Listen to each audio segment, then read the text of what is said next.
The aim of this study is to investigate the potential effects of dingo control, their abundance, and the effects on their social stability. Little is known about the effects on the social structure of the Canis lupus dingo. This study primarily surveys the relative population of dingoes. The abundance and the behaviour of the dingoes was assessed throughout several sites in South Australia. Arid zone where different management practices were conducted. Dingoes have been regularly controlled by the 1080 poison baiting at 5 different sites within past 2 years of fieldwork.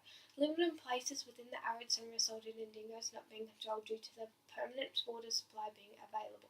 Insignificant control of dingoes has been conducted for at least 5 years. Red Lake, Andamooka, Natawana, and Curdamurra were surveyed more than once.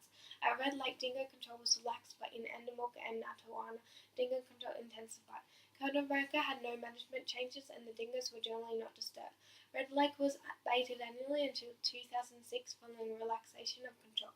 At Andamooka, many dingoes have been controlled by either shooting or sporadic low-intensity baiting between 2001 and 2007. Andamooka was subjected to an intensive poison baiting treatment monitored for several months before October 2007 and after October 2008. Natawana has a long line of history with dingo eradication efforts in mid-2008.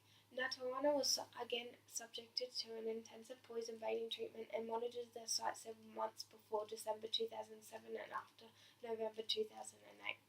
Results show the location of the dingo scats found 2 HA pops that were not random, and 97% were found on the clearly defined focal points.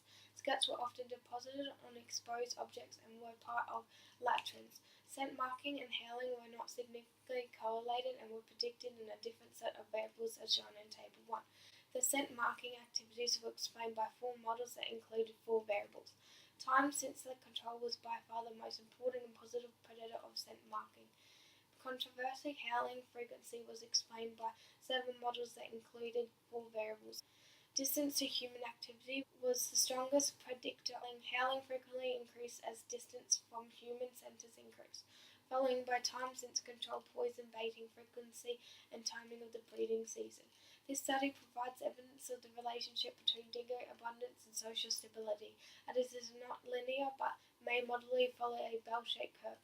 Lethal control systematically fractures social units and releases population abundance to bottom-up processes, which then drive the population size in either direction. Figure 5 demonstrates the effects of management on the dynamic relation between dingoes' abundance and social stability. As indicated in this study, under the influence of control in the dingo population, as it may be driven towards the unstable states of A or B.